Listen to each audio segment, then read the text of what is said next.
दोस्तों इसके अलावा मेरा एक और चैनल है जिसका नाम है न्यूज़ एंड मोर विद कुमकुम बिनवाल। वो ऐसा दिखता है और मैं आपको ये इसलिए बता रही हूँ क्योंकि मुझे नहीं पता कि मेरा ये चैनल कब तक चलेगा।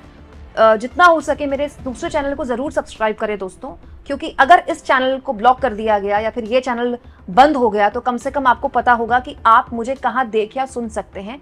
मेरे दूसरे चैनल में मैंने कोई पॉलिटिकल खबर अब तक पोस्ट नहीं की है, लेकिन अगर इस चैनल को कुछ हो गया तो मैं इसी चैनल में आपको लगातार मिलती रहूंगी। दोस्तों मेरे दूसरे चैनल का जो लिंक है वो आपको इस वीडियो के डिस्क्रिप्शन बॉक्स में मिल जाएगा।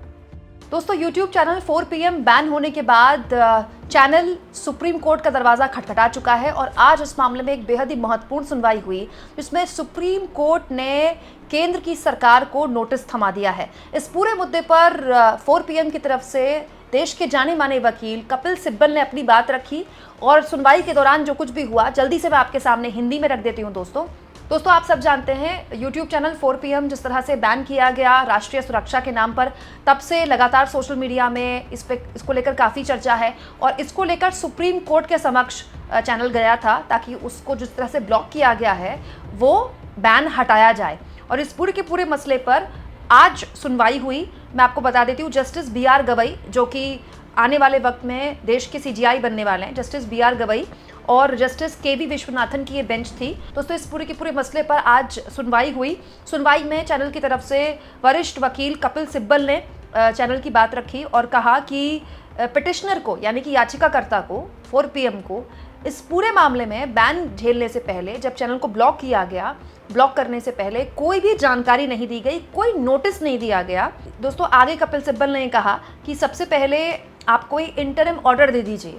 कोर्ट से कहा कपिल सिब्बल ने कि कोई ऐसा आदेश दे दीजिए जिससे कि कम से कम चैनल का जो जिस तरह से ब्लॉक किया गया चैनल को वो ब्लॉक हट जाए, चैनल चलता रहे लगातार। दोस्तों कपिल सिब्बल ने देखिए कहा है, I want the blocking order to be remove, the whole channel is blocked and for no reason. Live law ने खबर छापी है कि कपिल सिब्बल ने कहा है कि मैं ये चाहता हूँ कि सबसे पहले आप चैनल का जो ब्लॉक किया गया है उसको हटा दें ताकि जो पूरा चैनल बिना रीज़न के, बिना वजह के ब्लॉक किया गया है वो ख़त्म हो जाए। दोस्तों इसके अलावा कपिल सिब्बल ने ये भी कहा कि YouTube की तरफ से इंटरमीडिएटरी एक इन्फॉर्मेशन आई, बस इसके अलावा कोई प्रायर नोटिस नहीं दिया गया चैनल को कि आपको ब्लॉक किया जा रहा है। हुआ क्या दोस्तों, संजय शर्मा ने जो बताया, जो चैनल के संपादक हैं, उन्होंने ये बताया कि रात को मेल आया। अमूमन YouTube की तरफ से मेल रात को ही आते हैं क्योंकि YouTube अमेरिकन कंपनी है और वहाँ वक्त आपको पता है हमसे देरी से चलता है। रात को मेल आया और जो सुबह 4 PM देखा गया चैनल तो चैनल ऑलरेडी ब्लॉक था। तो और वो मेल भी ऐसा आता है जिसमें आप क्या जवाब दोगे, क्योंकि मेल ही आया ये बताने के लिए कि आपका चैनल ब्लॉक किया जा रहा है राष्ट्रीय सुरक्षा के नाम पर और सरकार द्वारा ये कहा गया है YouTube को कि आप राष्ट्रीय सुरक्षा के नाम पर इस चैनल को ब्लॉक कीजिए। तो इसमें जो न्याय की एक बेसिक अवधारणा होती है कि जिस पर आपको शिकायत है, जिससे आपको शिकायत है, कम से कम उसको एक बार इजाज़त, उसको एक मौका तो दीजिए कि वो अपनी बात रखे, उसका बेसिक ध्यान में ही रखा गया। कम से कम चैनल के संपादक को थोड़ा सा पहले बताया गया होता तो अगर कोई गलती हुई है चैनल की तरफ से, जो कि स्वाभाविक है, किसी से भी गलती हो सकती है, सब इंसान है, तो कम से कम चैनल के संपादक उस पर एक्शन ले लेते। अगर कोई वीडियो गलत गई है तो वीडियो हटा दिया गया होता, कोई थंबनेल में दिक्कत है तो थंबनेल हटा दिया गया होता, लेकिन यहाँ तो सीधा सीधा चैनल को ही ब्लॉक कर दिया, वो भी राष्ट्रीय सुरक्षा के नाम पर। दोस्तों इस पूरे मुद्दे को लेकर जब सुनवाई आगे बढ़ी तो बेंच ने यूनियन गवर्नमेंट यानी कि केंद्र की मोदी सरकार को नोटिस दे दिया। देखिए यहाँ पर लिखा है, the bench initially issued notice returnable with in 2 weeks, 2 हफ्ते का वक्त देते हुए जवाब देने के लिए कहा गया, लेकिन सिब्बल ने रिक्वेस्ट की कि आप अर्जेंटली इसको सुनिए, 2 हफ्ते बहुत लंबा वक्त है।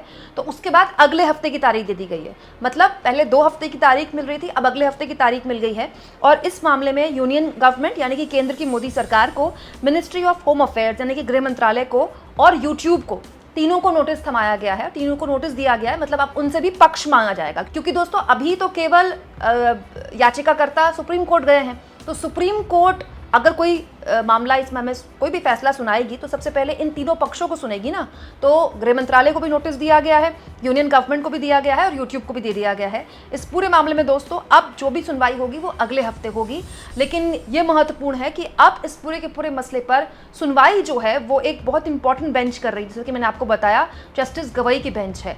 अब इस पूरे के पूरे मसले पर आगे क्या होता है ये तो खैर गौर करने वाली बात है ही दोस्तों। लेकिन दोस्तों जिस तरह से 4 PM चैनल बैन हुआ है ये अपने आप में एक बहुत चिंताजनक स्थिति है कि एक चैनल जिसको खड़ा करने में मतलब आप कल्पना नहीं कर सकते कितनी मेहनत लगती है। आपको नींद, भूख, होली, दिवाली, जन्मदिन सब कुछ भूलकर केवल और केवल खबरों में जीना पड़ता है, खबरों में मरना पड़ता है, क्योंकि इसके लिए आप एक जज्बा होता है आपके लिए। लेकिन अचानक एक दिन बिना आपका पक्ष सुने आपका चैनल ब्लॉक कर देना एक कंटेंट क्रिएटर के लिए, एक पत्रकार के लिए उसकी सांसें छीन लेना जैसा है, मतलब उसका हौसला तोड़ देना जैसा है। हालांकि अब ये पूरा का पूरा मामला सुप्रीम कोर्ट गया है, तो हम उम्मीद करते हैं कि सुप्रीम कोर्ट एक कंटेंट क्रिएटर की, एक पत्रकार की इस पूरे मुद्दे पर बात सुनेगा। और इसलिए भी सुनेगा दोस्तों क्योंकि चाहे 4 PM हो या हमारे जैसे तमाम दूसरे यूट्यूबर्स हों, वो वही काम कर रहे हैं जो पत्रकारों को करना चाहिए था, जो गोदी मीडिया नहीं कर रही, जो मेन स्ट्रीम मीडिया नहीं कर रही।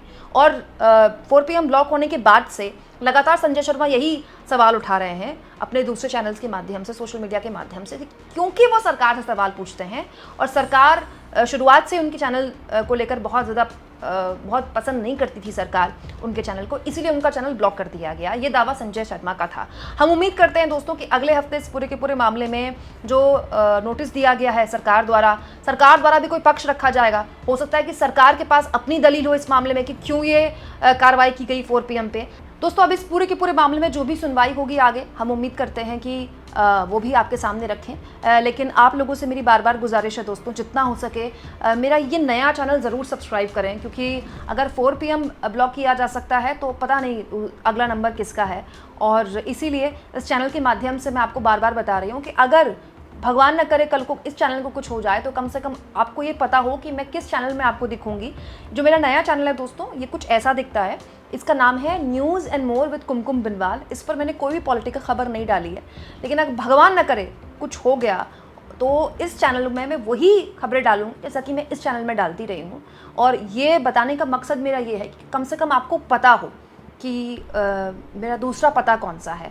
इसीलिए आप लोगों से हाथ जोड़कर गुजारिश है बार बार कि मेरा ये दूसरा चैनल ज़रूर सब्सक्राइब करें। और जितने भी आपके आसपास के लोग हैं, आपके जानकार हैं, आपके अपने दोस्तों के, रिश्तेदारों के व्हाट्सएप ग्रुप हैं, उनमें मेरे इस दूसरे चैनल का लिंक ज़रूर शेयर करें दोस्तों। न्यूज़ एंड मोर विद कुमकुम बिनवाल, ये इस चैनल का नाम है।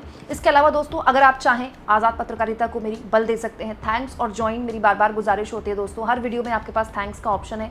यकीन जानिए आज के दौर में पूरे हौसले और जज्बे के साथ इस तरह की पत्रकारिता करना बहुत जोखिम भरा हो गया है, एक बहुत चिंताओं में डालने वाला हो गया है। यकीन जानिए दोस्तों अब तो हर सुबह मैं भी सबसे पहले मेल ही चेक करती हूँ, क्योंकि नहीं पता होता है कि मेल में कौन सा ऐसी खबर आ जाए जिसको लेकर आपके अंदर भी एक इस तरह की स्थिति पैदा हो जाए। और इसीलिए ये चीज़ें और हौसला पैदा करती हैं जब आप हम चैनल को सब्सक्राइब करते हैं या फिर थैंक्स के ऑप्शन का इस्तेमाल करते हैं या फिर मेंबर बनते हैं।